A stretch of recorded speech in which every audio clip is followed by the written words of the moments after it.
ঈদে আমরা অনেক রকমের ডেজার্ট তৈরি করে থাকি। আজকে একটু ভিন্নভাবে আপনাদের সাথে শেয়ার করেছি কেক দিয়ে তৈরি করা এরকম একটা ডেজার্ট, যেটার নাম হচ্ছে মালাই কেক। এই কেকটা তৈরি করেছি আমি পানির ভাপে। কোনো রকম ঝামেলা ছাড়াই এই কেকটা তৈরি করতে পারবেন, যে কেউ চাইলে বানিয়ে নিতে পারবেন। তো চলুন দেখতে থাকি আমি এই মালাই কেকটা কিভাবে তৈরি করেছি। প্রথমে একটা বাটিতে 3টা ডিম ভেঙে নিয়েছি, তারপর হচ্ছে কুসুমটাকে আলাদা করে নিচ্ছি। এখন এই ডিমের সাদা অংশটাকে একটা ইলেকট্রিক বিটার দিয়ে বিট করতে থাকবো। তারপর এখানে 1/4 কাপ চিনি অল্প অল্প করে দিতে থাকবো। আমি লো স্পিডে বিট করে নিচ্ছি, তবে কারো হাতের কাছে ইলেকট্রিক বিটার না থাকলে হ্যান্ড বিটার দিয়ে ওই কাজটা করতে পারবেন। ওই ক্ষেত্রে সময়টা কিন্তু বেশি লাগবে।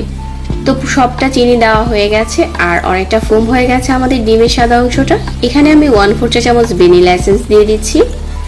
তারপর ডিমের কুসুমগুলো লো স্পিডে বিট করে নিচ্ছি। তো কুসুমগুলো এখন মেশানো হয়ে গেছে। এখানে আমি দিয়ে দিচ্ছি 1/2 কাপ ময়দা আর আরো 1 টেবিল চামচ ময়দা, আর 1 চামচ দিয়ে দিচ্ছি বেকিং পাউডার। তারপর অল্প অল্প করে চেলে মিশিয়ে নিতে হবে। কেক তৈরি করার ক্ষেত্রে আপনারা যে কেকের শুকনো উপকরণগুলো আছে ওগুলো আগে থেকে মাপ করে নেবেন, তাহলে আপনার কেকটাও অনেক সুন্দর হবে। আমি অল্প অল্প করে চেলে ময়দাটা দিয়ে দিচ্ছি আর একইভাবে ঘুরিয়ে ঘুরিয়ে মিশিয়ে নিচ্ছি। তো আমার এখানে ময়দাটা মেশানো হয়ে গেছে। আজকের কেকটা আমি এরকম একটা ওভেন প্রুফ কাচের বাটিতে বেক করব। তারপর তেল ব্রাশ করে নিচ্ছি একটা টিস্যু পেপার দিয়ে, আর কেকের মিশ্রণটা উপর থেকে ঢেলে দিচ্ছি। পুরোটা বাটিতে খুব সমান করে বিছিয়ে দিতে হবে, আর একটা টুথপিক দিয়ে খুব ভালো করে নাড়িয়ে দিতে হবে। কেকটা তৈরি করব আমি পানির ভাপে।